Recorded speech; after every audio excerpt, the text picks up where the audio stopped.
प्रेम से श्री सद्गुरु महाराज की जय। श्री सद्गुरु महाराज की जय। श्री सद्गुरु महाराज की जय। अखंड मंडलाकारं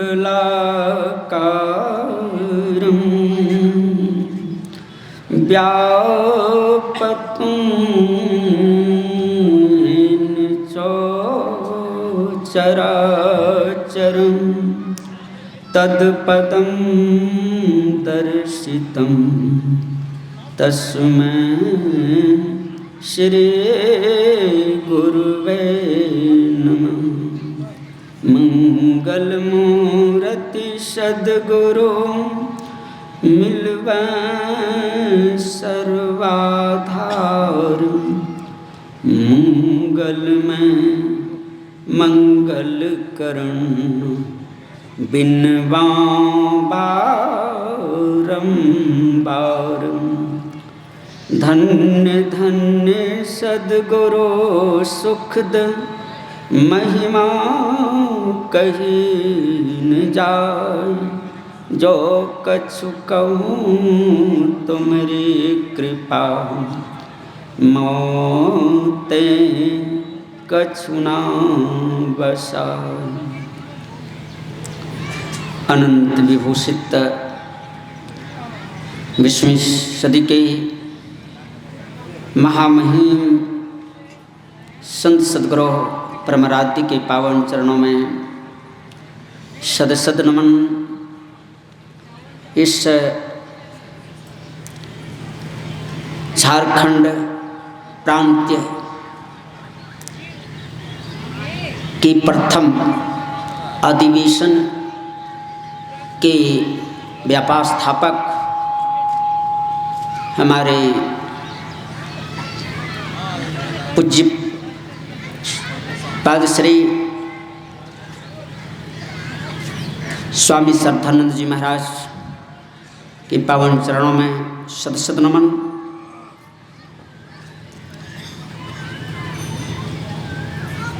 हम लोग इनके संबंध में हमको जैसा लगता है ये ऐसे हैं जो सबको मान और आप मान रहित, जैसे इस तरह का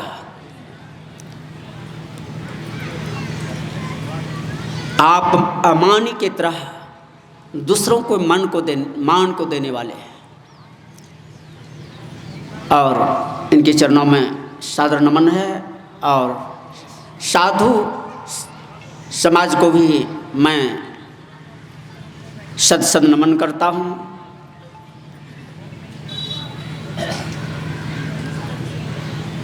यह प्रथम अधिवेशन के रूप में, प्रांति के रूप में हम लोग इस समारोह में बैठे हुए हैं। अधिवेशन में और इनके द्वारा हम लोग आशा करेंगे ये प्रगति की ओर तीव्र गति से बढ़ते हुए चले जाएं और हम लोग इनमें सहयोग भी करते रहें। जो अभी हम लोग विविध प्रकार के उलझन को देख रहे हैं, यह इस तरह का हो कि सारे उलझन से विहीन और महापुरुषों, जो महापुरुषों का ज्ञान है, आराध्य देव के ज्ञान है, इस त्रिवेणी संगम से हम लोगों को प्राप्त होता रहे। तभी हम लोग विषय के रूप में सुन रहे थे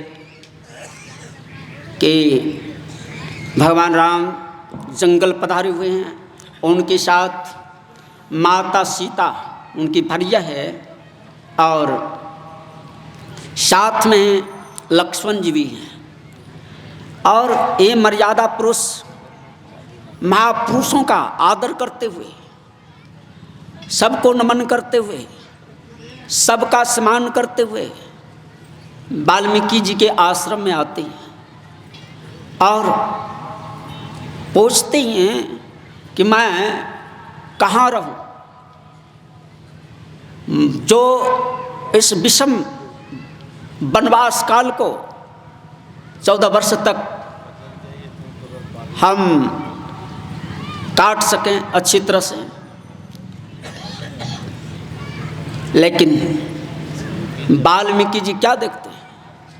हम लोगों को पता है कि वाल्मीकि जी उनके रूप को ही नहीं देखते हैं, उनके स्वरूप को देखते हैं। स्वरूप को देखते हैं कि आप तो कण कण में निवास करने वाले हैं, आप तो मन बुद्धि चित्त अहंकार से परे हैं, सर्वव्यापी हैं, कण कण में निवास करने वाले हैं। और मुझसे पूछते हैं कि मैं कहाँ रहूं। पहले तो आप यह बता देने की कृपा करें कि आप कहाँ नहीं हैं। अगर ऐसे स्थान को आप बता सकते हैं कि मैं यहाँ नहीं हूँ, तो मैं आपको रहने का जगह बताऊं। कहने का मतलब क्या हुआ? वाल्मीकि जी परमात्मा को सगुण रूप में ही नहीं देखता, सगुण के अंदर उस तत्व का अवलोकन करते हैं जो सब में व्यापक है, सबके अंदर है, सब में भरा हुआ है, सारे व्याप्यों में वह समाया हुआ है। ऐसे तत्व का अवलोकन करते हैं। ऐसे तत्व जो होते हैं उसी को परमात्मा तत्व कहा जाता है। संत महात्मा कहते हैं कि ऐसे तत्व को जो जानता है, ज्ञान बुद्धि से, ज्ञान से और अनुभव ज्ञान से जानता है, उसी को संत कहते हैं, जो अनुभव ज्ञान से जाने। इसके लिए 4 ज्ञान की आवश्यकता होती है: श्रवण ज्ञान, मनन ज्ञान, निधिध्यासन, जानकर कुछ करना, समझकर कुछ करना, महापुरुषों की आज्ञा के अनुसार अपने अंदर में उस तत्व को खोजना, निधिध्यासन। और निधिध्यासन से जो प्राप्तव्य को प्राप्त कर लेता है साधक भक्त, उसी को अनुभव ज्ञान कहते हैं। और जो अनुभव ज्ञान में प्रतीत होता है वही असली स्वरूप को, परमात्मा स्वरूप को, आत्मा स्वरूप को पहचान सकते हैं। इसलिए हम लोगों को चाहिए परमात्मा के निजी स्वरूप को जानने के लिए महापुरुषों सब ने इनकी बड़ी खोज की। हम जानते हैं महाभारत जब हमारे देश फिरंगियों के, अंग्रेज के चंगुल में था और जब इनसे मुक्त हुआ तो गंगाधर तिलक जी को कहा था कि आप मंत्री बनना चाहते हैं, गृह मंत्री बनना चाहते हैं या राष्ट्रपति बनना चाहते हैं।